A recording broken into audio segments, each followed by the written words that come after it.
ಕರ್ನಾಟಕದ ವಿಶಿಷ್ಟ ಅಡುಗೆಗಳಲ್ಲಿ ಒಂದಾದಂಥ ಬಿಸಿಬೇಳೆಬಾತ್ ಮಾಡೋದು ಹೇಗೆ ಅಂತ ನೋಡೋಣ. ಅದಕ್ಕೆ ಮುಂಚೆ ನೀವಿನ್ನೂ ನಮ್ಮ ಚಾನಲ್ನ ಸಬ್ಸ್ಕ್ರೈಬ್ ಆಗಿಲ್ಲ ಅಂದರೆ ಖಂಡಿತ ಸಬ್ಸ್ಕ್ರೈಬ್ ಆಗಿ, ಹಾಗೆ ಪಕ್ಕದಲ್ಲಿರುವಂಥ ಬೆಲ್ ಐಕಾನ್ನ ಕ್ಲಿಕ್ ಮಾಡಿ. ಈಗ ಬಿಸಿಬೇಳೆಬಾತ್ಗೆ ನಾನಿಲ್ಲಿ 1 ಲೋಟದಷ್ಟು ಅಕ್ಕಿ ತೊಗೊಂಡಿದ್ದೀನಿ. ನೋಡಿ, ಈ ಲೋಟದಲ್ಲಿ ನಾನು ಅಕ್ಕಿ ತೊಗೊಂಡಿದ್ದೀನಿ. ಅದೇ ಲೋಟದಲ್ಲಿ ಅರ್ಧ ಕಪ್ಪಷ್ಟು ಬೇಳೆ ತೊಗೊಂಡಿದ್ದೀನಿ. ಈ ಅಕ್ಕಿ ಮತ್ತು ಬೇಳೆನ 2 ಸರಿ ಚೆನ್ನಾಗಿ ತೊಳೆದು ಇಟ್ಕೊಂಡಿದ್ದೀನಿ. ಈಗ ಇದಕ್ಕೆ 1 ಕಪ್ಪಷ್ಟು ಹುರುಳಿಕಾಯಿನ ಈ ರೀತಿ ಉದ್ದವಾಗಿ ಕಟ್ ಮಾಡಿ ಹಾಕ್ಕೊಂಡಿದ್ದೀನಿ. ಸುಮಾರು 150 ಗ್ರಾಮಷ್ಟು ಹುರುಳಿಕಾಯಿ ಹಾಕ್ಕೊಂಡಿದ್ದೀನಿ. ಹಾಗೆ 1 ಕ್ಯಾರೆಟ್ನ ಮತ್ತು 1 ನವಿಲುಕೋಸನ್ನ ಕಟ್ ಮಾಡಿ ಹಾಕ್ಕೊಂಡಿದ್ದೀನಿ. ಹಾಗೆ ಅರ್ಧ ಕಪ್ಪಷ್ಟು ಹಸಿ ಬಟಾಣಿ ಹಾಕ್ಕೊಂಡಿದ್ದೀನಿ. ಮತ್ತು 1/4 ಕಪ್ಪಷ್ಟು ಕಡಲೆಕಾಯಿ ಬೀಜ ಹಾಕ್ಕೊಂಡಿದ್ದೀನಿ. ಇದಕ್ಕೆ 5-6 ಲೋಟ ನೀರು ಹಾಕ್ಕೊಂಡು ಲಿಡ್ ಕ್ಲೋಸ್ ಮಾಡಿಕೊಂಡು 2 ವಿಷಲ್ ಕೂಗೋದಕ್ಕೆ ಇಟ್ಕೊತಾ ಇದ್ದೀನಿ. ಇದು 2 ವಿಷಲ್ ಕೂಗಲಿ ಅಷ್ಟೊತ್ತಿಗೆ ಬಿಸಿಬೇಳೆಬಾತ್ ಪೌಡರ್ನ ಮಾಡ್ಕೊಳ್ಳೋಣ. ಬಿಸಿಬೇಳೆಬಾತ್ ಪೌಡರ್ಗೆ ಇಲ್ಲಿ ನಾನು 2 ಸ್ಪೂನಷ್ಟು ಕಡಲೆಬೇಳೆ ಹಾಗೆ 2 ಸ್ಪೂನಷ್ಟು ಉದ್ದಿನಬೇಳೆ ಹಾಕ್ಕೊಂಡಿದ್ದೀನಿ. ಇದಕ್ಕೆ ಒಂದು ಸ್ವಲ್ಪ ಎಣ್ಣೆ ಹಾಕ್ಕೊಂಡು ಒಳ್ಳೆ ಘಮ ಬರೋ ರೀತಿ ಹುರ್ಕೋಬೇಕು. ಇದನ್ನು ಮೀಡಿಯಮ್ ಫ್ಲೇಮ್ ಅಥವಾ ಸಣ್ಣ ಉರಿನಲ್ಲೇ ಹುರ್ಕೋಬೇಕು, ಆಗ ಹದವಾಗಿ ಚೆನ್ನಾಗಿ ಹುರ್ಕೋಬೋದು. ಈಗ ನೋಡಿ, ಇದು ಒಂದು ಅರ್ಧದಷ್ಟು ಹುರಿದಿದ್ದಾಗಿದೆ. ಈಗ ಇದಕ್ಕೆ 1/4 ಟೀ ಸ್ಪೂನಷ್ಟು ಮೆಣಸು ಹಾಗೆ 1/4 ಸ್ಪೂನಷ್ಟು ಮೆಂತ್ಯ ಹಾಕ್ಕೊಂಡಿದ್ದೀನಿ. ಮತ್ತು 2 ಸ್ಪೂನಷ್ಟು ಧನಿಯಾ, 1 ಸ್ಪೂನಷ್ಟು ಜೀರಿಗೆ ಹಾಕ್ಕೊಂಡಿದ್ದೀನಿ. ಇದು ಒಂದು ಅರ್ಧದಷ್ಟು ಆಗಿದೆ ಕಡಲೆಬೇಳೆ ಉದ್ದಿನಬೇಳೆ. ಈ ಹಂತದಲ್ಲಿ ಧನಿಯಾ ಜೀರಿಗೆ ಎಲ್ಲ ಹಾಕ್ಕೋಬೇಕು. ಹಾಗೆ 2 ಇಂಚಷ್ಟು ಚಕ್ಕೆ, 1 ಲವಂಗ, 2 ಮರಾಠಿ ಮೊಗ್ಗು ಹಾಕ್ಕೊಂಡಿದ್ದೀನಿ. ಇದನ್ನ ಕೂಡ ಒಳ್ಳೆ ಘಮ ಬರೋ ರೀತಿ ಹುರ್ಕೋಬೇಕು. ಈಗ ನೋಡಿ, ಇದು ಒಂದು 3/4 ಭಾಗದಷ್ಟು ಹುರಿದಿದ್ದಾಗಿದೆ ಆಲ್ಮೋಸ್ಟು. ಈಗ ಇದಕ್ಕೆ ನಾನು 10 ಬ್ಯಾಡಗಿ ಮೆಣಸಿನ್ಕಾಯಿ ಹಾಗೆ 4 ಕೆಂಪು ಮೆಣಸಿನ್ಕಾಯಿ ಹಾಕ್ಕೊಂಡಿದ್ದೀನಿ. 2 ಕಡ್ಡಿಯಷ್ಟು ಕರಿಬೇವು, 1/4 ಟೀ ಸ್ಪೂನಷ್ಟು ಸಾಸಿವೆ ಹಾಕ್ಕೊಂಡಿದ್ದೀನಿ. ಈ ಸಾಸಿವೆನ ಮೊದಲೇ ಹಾಕ್ಕೊಂಡ್ಬಿಟ್ರೆ ಅದು ಚಿಟಪಿಟ ಅನ್ನೋಕ್ಕೆ ಶುರುವಾಗೋಗುತ್ತೆ. ಹಾಗಾಗಿ ಲಾಸ್ಟಲ್ಲಿ ಹಾಕ್ಕೊಂಡ್ರೆ ಅದು ಹದವಾಗಿ ಹುರ್ಕೋಬೋದು.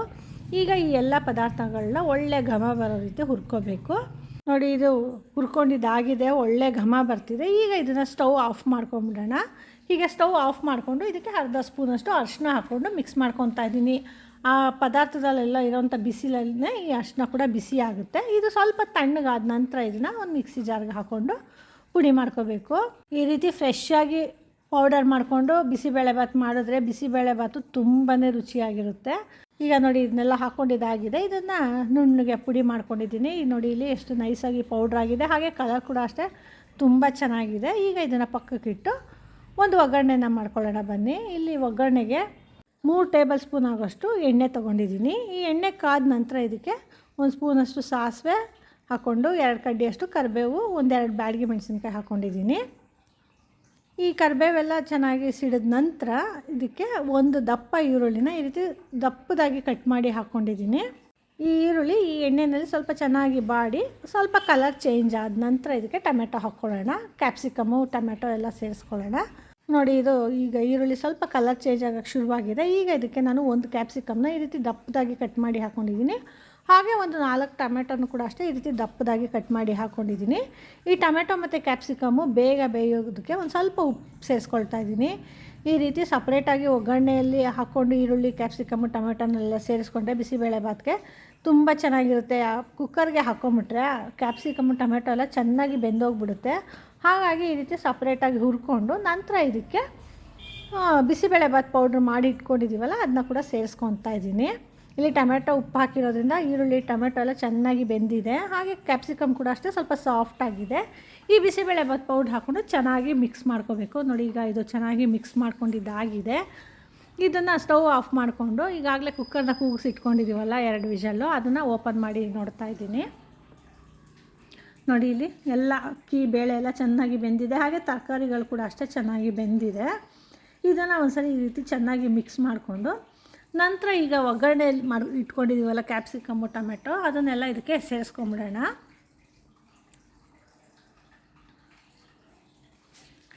ಈ ರೀತಿ ಸೇರಿಸ್ಕೊಳ್ಳೋದ್ರಿಂದ ಬಿಸಿಬೇಳೆಬಾತ್ ಪೌಡ್ರದ್ದು ಆರೋಮ ಫ್ರೆಶ್ಶಾಗಿ ಚೆನ್ನಾಗಿ ಬರುತ್ತೆ. ನೋಡಿ, ಅದೇ ಪ್ಯಾನ್ಗೆ ನಾನು ಸ್ವಲ್ಪ ನೀರು ಹಾಕ್ಕೊಂಡು ಅದನ್ನ ಕೂಡ ಸೇರಿಸ್ಕೊತಾ ಇದ್ದೀನಿ. ಮೊದಲಿಗೆ ಇದನ್ನೆಲ್ಲ ಚೆನ್ನಾಗಿ ಮಿಕ್ಸ್ ಮಾಡ್ಕೊಳ್ಳೋಣ. ನೋಡಿ, ಈಗ ಇದು ಚೆನ್ನಾಗಿ ಮಿಕ್ಸ್ ಮಾಡಿಕೊಂಡು ಇದಕ್ಕೆ ಅರ್ಧ ಕಪ್ಪಷ್ಟು ಹುಣಸೆ ಹಣ್ಣಿನ ರಸ ಹಾಕ್ಕೊಳ್ತಾ ಇದ್ದೀನಿ. ಹಾಗೆ ಈ ಕನ್ಸಿಸ್ಟೆನ್ಸಿ ಅಡ್ಜಸ್ಟ್ ಆಗೋಷ್ಟು ನೀರನ್ನು ಕೂಡ ಸೇರಿಸ್ಕೊಳ್ತಾ ಇದ್ದೀನಿ. ಈ ರೀತಿ ನೀರು ಹಾಕ್ಕೊಂಡು ಇದನ್ನು ಚೆನ್ನಾಗಿ ಮಿಕ್ಸ್ ಮಾಡ್ಕೋಬೇಕು. ನೋಡಿ, ಇಲ್ಲಿ ಎಷ್ಟು ನೀರು ಹಿಡಿಯುತ್ತೆ. ಈ ಬಿಸಿಬೇಳೆಬಾತ್ ಅಂತೂ ಸ್ವಲ್ಪ ಜಾಸ್ತಿನೇ ನೀರು ಹಿಡಿಸುತ್ತೆ. ಹಾಗೆ ತುಂಬ ಚೆನ್ನಾಗಿ ಒದಗುತ್ತೆ ಕೂಡ. ಈಗ ನೋಡಿ ಇದು ಮಿಕ್ಸ್ ಮಾಡ್ಕೊಂಡಿದ್ದಾಗಿದೆ, ಇನ್ನು ಗಟ್ಟಿನೇ ಅನ್ನಿಸ್ತಾ ಇದೆ. ಹಾಗಾಗಿ ಇನ್ನು ಸ್ವಲ್ಪ ನೀರನ್ನ ಸೇರಿಸ್ಕೊಳ್ತಾ ಇದ್ದೀನಿ ನಾನು.